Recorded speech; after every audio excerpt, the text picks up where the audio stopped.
Buenos días chicos, ¿qué tal? ¿Cómo están? Espero que estén muy bien. El audio de hoy corresponde a la obra que vamos a estar trabajando la próxima semana. Es una obra muy larga, Don Quijote de la Mancha, pero es muy entretenida, muy bonita. Yo sé que les va a gustar. El autor de la obra es Miguel de Cervantes Saavedra. Un poco de la reseña de la biografía de Miguel de Cervantes Saavedra. Él escribió la obra de Don Quijote. Más o menos el primer tomo fue publicado en el año 1605. La mayoría del primer tomo lo escribe estando en la cárcel. Él ingresó a la cárcel varias veces, tuvo muchos problemas económicos. También es conocido Miguel de Cervantes Saavedra por ser conocido por el Manco de Lepanto. Él participó en una de las batallas, en una de las guerras que se tuvo, acuérdense, en esa época todavía con los turcos, con los musulmanes. Al haber sufrido heridas en su brazo izquierdo, recibe el apodo, ¿no? El Manco de Lepanto. Esto es muy importante que lo sepan. Miguel de Cervantes Saavedra también es conocido como el Manco de Lepanto. Pues bueno, volvamos a la historia. Esta obra fue escrita, como les digo, en su mayoría el primer tomo, estando él en la cárcel. Durante el periodo de que él publica el primer tomo, aparece un autor apócrifo, que es Alonso Fernández de Avellaneda, que en 1614 pone en publicación una obra también titulada Don Quijote, lo cual pues causó mucha admiración porque era prácticamente el mismo contenido con alguna variedad. Cervantes, al enterarse de esto, publica su segundo tomo al año siguiente, en 1615.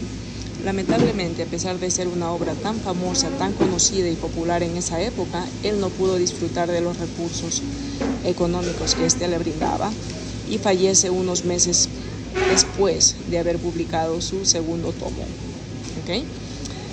Más o menos es una reseña biográfica de Miguel de Cervantes Saavedra para tener una idea más o menos de quién estamos hablando. Ahora, el contexto literario que vamos a ver acá, pues sabemos que es una novela, ¿no? Es una novela, una parodia, una sátira, pero esta novela pertenece a las novelas de caballerismo, de caballería, Habla de mucho humor, mucha ironía, mucho sarcasmo, en el cual el subtema principal va a ser la metaficción. Cuando hablamos de metaficción, hablamos de una técnica narrativa en la que el autor emplea autorreferencias y rompe la ilusión de la veracidad. Este recurso literario metaficción es muy importante, chicos, para que lo estudien. Bueno, pasemos ahora a ver lo que son los temas más relevantes en esta obra. Pues se aplican las sociedades en contacto, la diversidad, el tiempo y el espacio, la dualidad del ser, las relaciones interpersonales y la creación literaria, lo cual lo vamos a ver muy detenidamente la próxima semana. No quiero ahondar mucho en eso para no cubrir mucho tiempo en este audio. Quiero entrar de frente a la introducción de la obra y el capítulo 1, que empieza más o menos así, ¿no? Les relato un poco. En un lugar de la Mancha, de cuyo nombre no quiero acordarme. Así es como empieza esta obra, ¿no? Y acá empezamos a ver el primer ejemplo de metaficción, de cuyo nombre no quiero acordarme. Debe haber algún motivo de que por qué a este señor Quijote de la Mancha no quería acordarse en la ciudad en que se encontraba, en un lugar de la Mancha, en Castilla, en España, que él no quiere acordarse, ¿verdad? Que rompe la veracidad. Es el primer ejemplo de metaficción. Continuamos. En un lugar de la Mancha, de cuyo nombre no quiero acordarme, no ha mucho tiempo vivía un hidalgo. Y continúa diciendo: frisaba la edad de nuestro hidalgo con los 50 años. Era de complexión recia, seco de carnes, enjuto de rostro, gran madrugador y amigo de la casa. Acá claramente estamos viendo otro recurso literario que es conocido como la enumeración, ¿verdad? Nos está enumerando un número de características de este hidalgo, del cual él va a hablar más adelante.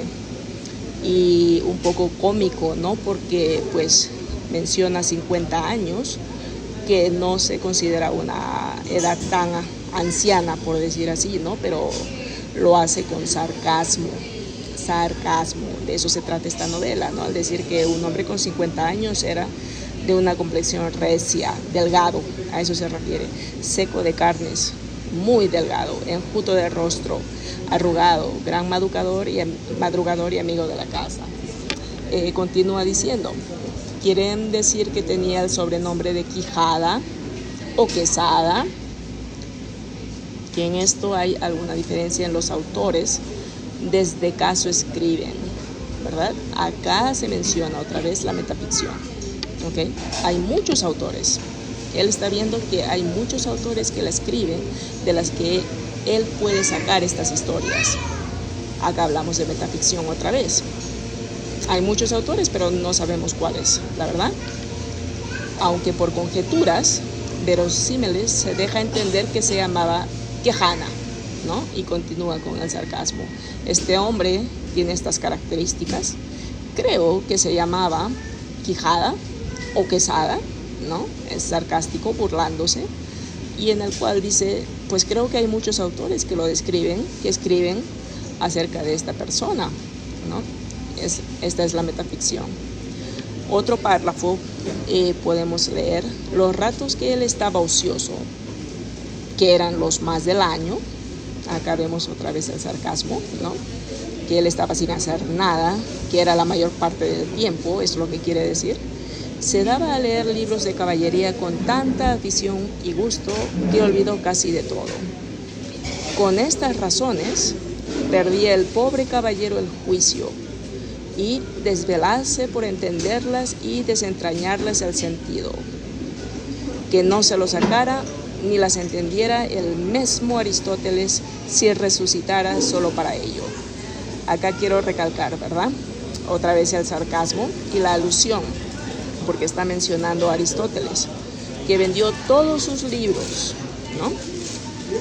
Que vendió todas sus tierras, vendió todas sus tierras para comprar libros de caballería que él quería entender de este tema, con la razón de ser un caballero más adelante. Y él se desvelaba por entenderlas y tratar de entender el sentido del libro que leía, pero no lo entendía para nada. Era tan difícil y menciona a Aristóteles.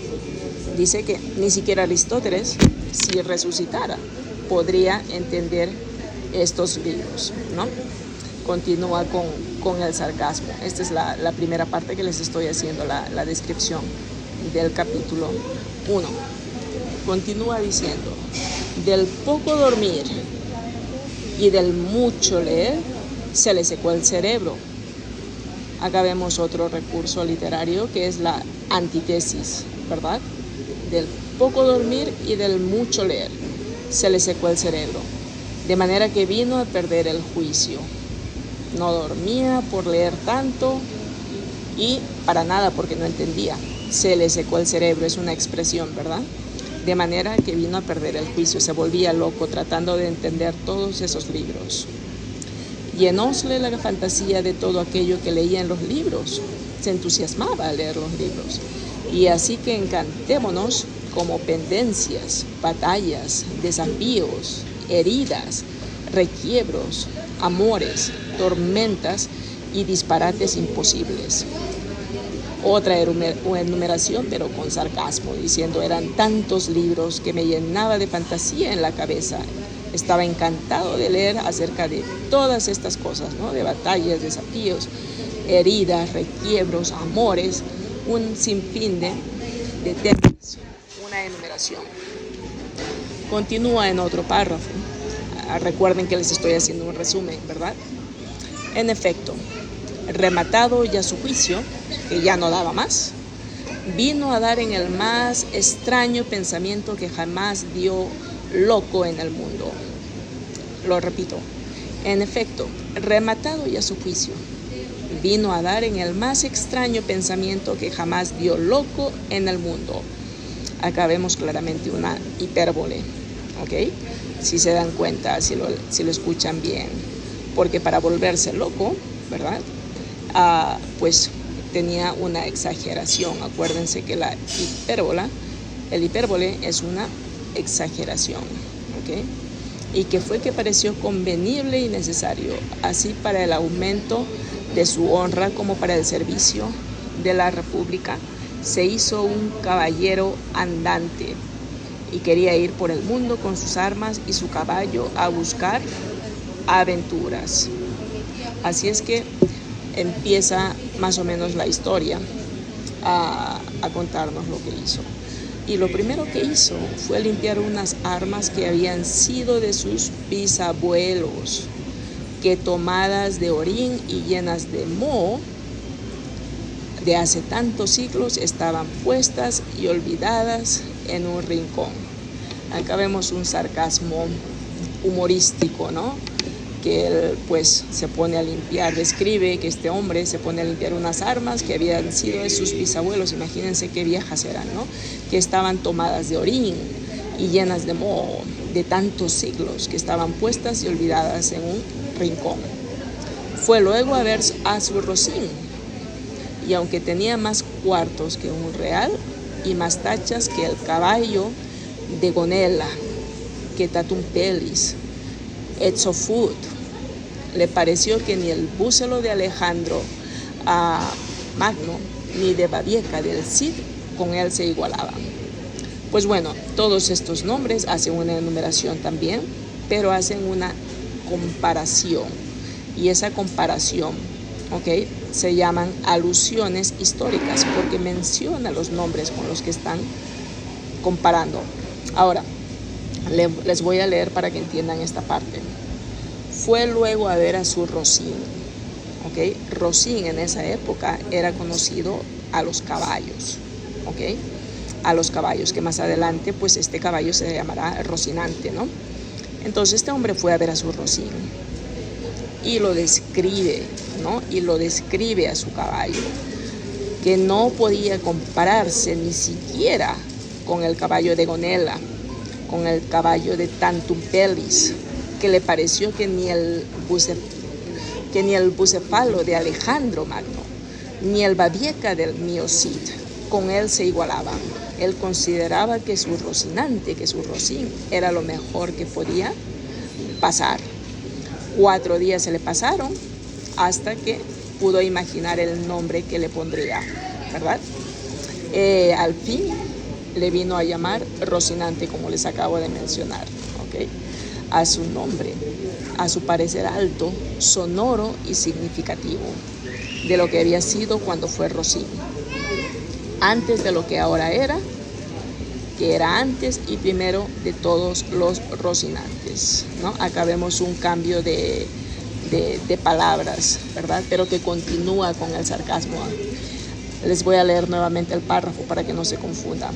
Al fin le vino a llamar Rocinante, un nombre que a su parecer lo mostraba alto, sonoro y significativo. Acá también tenemos un recurso literario, ahí se los dejo, que ustedes me dirán después, de lo que había sido cuando fue rocín, nada más, antes de lo que ahora es, ¿verdad?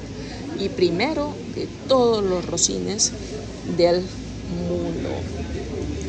En este pensamiento le duró 8 días, casi una semana y un poco más, y al cabo, pensando en el nombre que él podría tener, lo vino a llamar Don Quijote. Lo vino a llamar Don Quijote, pero se acordó del valeroso Amadís, que no solamente se había contentado con llamarse Amadís a secas, sino que también lo añadió al nombre por la patria, por hacerse famoso, y se llamó Amadís de Gaula, que ese era el nombre de donde venía, ¿no? Como buen caballero, él quiso añadirse también un nombre como la patria. ¿Ok? Entonces él dijo, bueno, como un buen caballero, añadiré un nombre de la suya y llamaré Don Quijote de la Mancha, que es el lugar de donde él procede, Castilla, ¿no? Con que a su parecer declaraba a mucha honra a su patria y tomaba el sobrenombre de ella. Se dio a entender que no le faltaba otra cosa sino buscar una dama, porque esa era la historia del caballero de caballería, el caballero, ¿ok? ¿De quién enamorarse? Porque no puede haber un andante sin amores. Era comparar un árbol sin hojas y sin fruto y sin cuerpo y sin alma.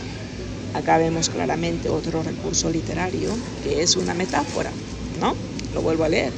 Se dio a entender que no le faltaba otra cosa sino buscar una dama de quien enamorarse, porque un andante sin amores, y lo compara, era como un árbol sin hojas y sin fruto y cuerpo sin alma.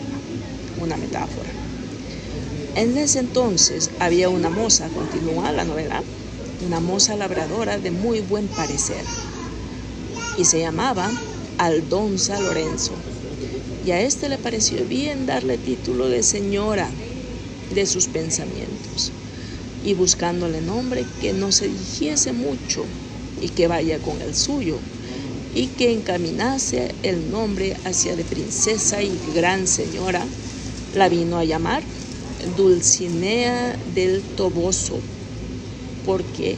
Porque era natural de Toboso, de la ciudad, ¿verdad? Acuérdense que la última parte, pues si él era un caballero y esta señora o esta moza iba a ser su acompañante, la acompañante del andante de su amor, de su dama, pues tenía que también llevar el nombre de su ciudad, Dulcinea del Toboso. Cambió el nombre completamente, nombre que a su parecer músico y peregrino y significativo como todos los demás que aquel y a sus cosas había puesto. Acá vemos otro recurso más que viene a ser el policenton, ¿verdad? El policenton. Bueno, esta es más que todo la primera parte del capítulo 1, en resumen, ¿no? Cómo se llega a llamar así Don Quijote, cómo decide entrar en la idea de ser un caballero, ¿verdad? Un andante y un caballero de armas, el cual pone su nombre, también consigue su caballo y le da su nombre adecuado para que signifique mucho, y por último busca a una dama del cual él se va a enamorar, ¿verdad? Y pues más adelante veremos qué pasa con Dulcinea, a la cual le pone el nombre también de acuerdo a su ciudad, ¿no? Ha sido un repaso breve y en el cual también les he mencionado unos recursos literarios. Pues esto es por hoy, chicos, un audio muy breve para no ponerles tanto en la cabeza. La semana que viene ya vamos a trabajar 3 o 4 días con esta obra, que es bastante larga, pero es muy entretenida. Y lo que quiero aprovechar en estos últimos minutos es decirle acerca del examen. Preferí hacerlo de esta forma, no mandárselos a impreso, para que ustedes puedan trabajar. Hay unas preguntas ahí que son un poquito, no complicadas, pero de repente les va a tomar un poco de tiempo entenderlas. Y lo que yo quiero es de que ustedes las estudien y aprendan cómo responder. Acuérdense que estas preguntas son de examen, ¿no? Y confío en que ustedes tratarán de hacer lo mejor posible sin ver sus notas al inicio, hasta que lleguen al tope de que pues ya no lo puedan hacer. Tienen todo mi permiso para que después de que ustedes han puesto todo su esfuerzo en hacerlo solos, puedan ver sus notas y sus apuntes, pues, y lógicamente no importa mucho el grado ahora. Lo que me interesa es de que entiendan y comprendan cómo se responden las preguntas en el examen, ¿ok? ¿Cómo lo corregiré? ¿Cómo lo evaluaré? Pues lo vamos a ver más adelante la próxima semana. Por ahora tiene el nombre de examen, pero de acuerdo a lo que yo vea en los resultados, ya conversaremos después en clase cómo haremos la calificación, ¿verdad? Porque ahora pues quiero ver primero en qué nivel están de estas obras. Ok, chicos, que pasen un lindo fin de semana y nos estamos viendo el martes.